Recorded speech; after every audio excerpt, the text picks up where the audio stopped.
Madame Olof Palme, honorables membres du comité Olof Palme 2008, Excellences, distingués invités, Mesdames, Mesdemoiselles, Messieurs, c'est avec un profond sentiment d'humilité que je viens recevoir ces prix Olof Palme 2008. J'adresse mes sincères gratitudes au comité de la Fondation Olof Palme qui a porté son choix à l'égard de notre humble action. Au cours des semaines écoulées, la Commission des droits de l'homme de l'ONU, un organisme de presse africaine, le Daily Trust et le gouvernement français ont par divers prix honoré l'action que nous menons depuis plus de 10 ans en faveur des femmes victimes de violences sexuelles dans la région Est du Congo. Si tous ces prix sont un témoignage précieux de solidarité à l'égard de ces femmes victimes de violences sexuelles, chaque prix comporte sa propre résonance. Excellences, Mesdames et Messieurs, croyez-moi, les prix Olof Palme résonnent de façon tout à fait particulière dans tout mon être. Il apporte une résonance dans laquelle se trouvent entremêlés les cordages affectifs de mon histoire et ceux de l'histoire de la Suède.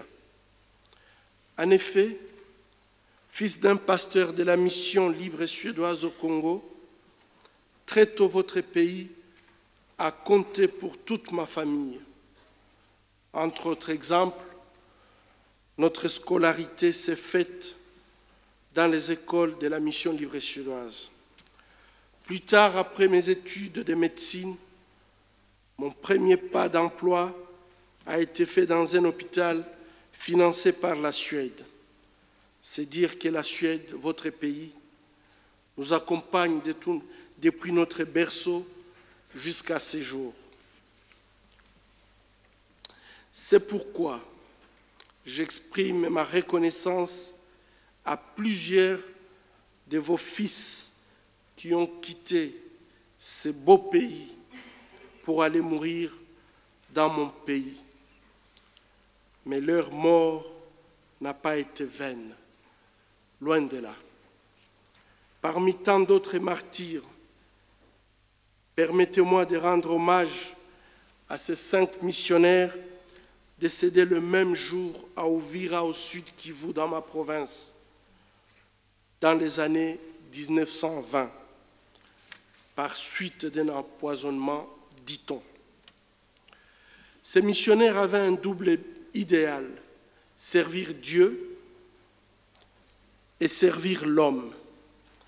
Cet idéal était tellement fort que la Suède, au lieu d'arrêter cette mission, a envoyé des dizaines d'autres missionnaires par la suite.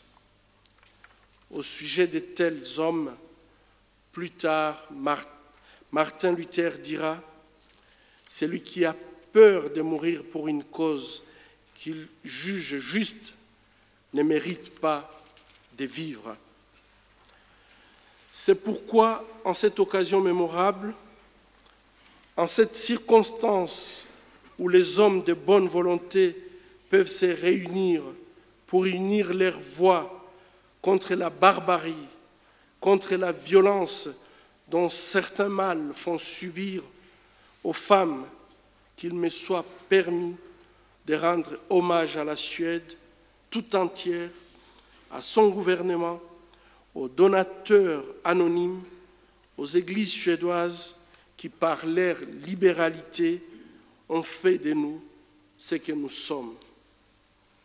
Le temps me manque pour rappeler d'autres actions caritatives suédoises dans mon pays au travers des organismes et des églises telles que ASDI, PMI Interlife, les Carré-Michel, et j'en passe. En ces jours,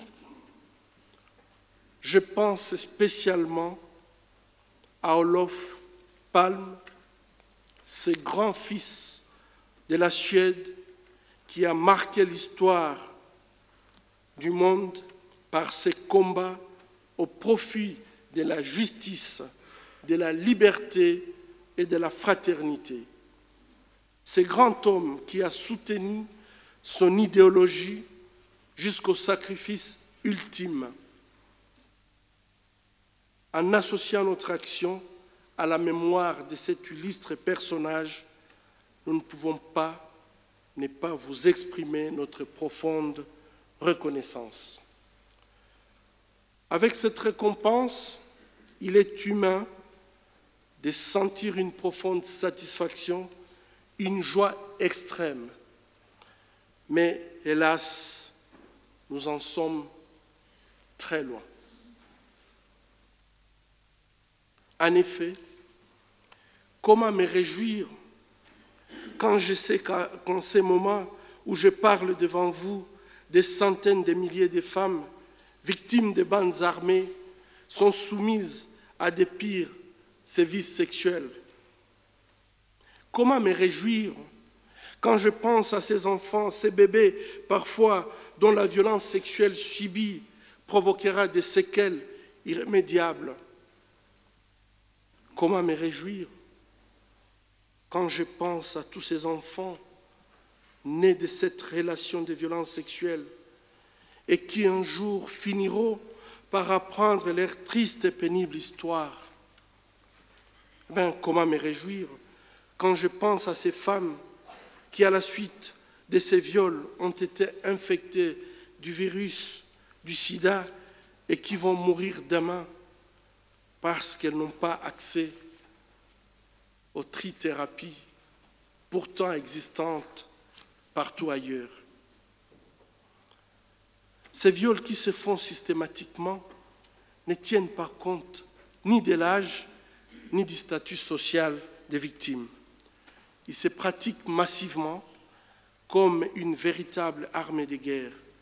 En effet, des villages entiers sont pris en embuscade par les bandes armées et les femmes sont violées devant leurs maris, leurs parents, leurs enfants et leurs voisins. La conséquence de ces actes sont dramatiques, non seulement pour la victime, mais aussi pour la famille et même pour toute la communauté.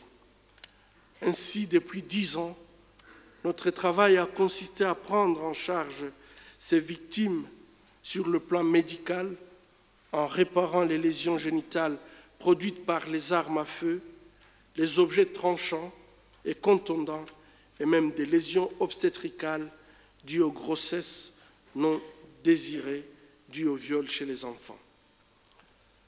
À côté de cette activité médicale, nous organisons la prise en charge psychosociale, socio-économique et juridique. Notre capacité étant limitée en ressources humaines et hôtelières, nous avons pu, jusqu'à ce jour, soigner environ 24 000 victimes de violences sexuelles seulement. Devant cette catastrophe humanitaire, la solution n'est pas, bien sûr, de poursuivre la réparation et la reconstruction génitale chez ces femmes.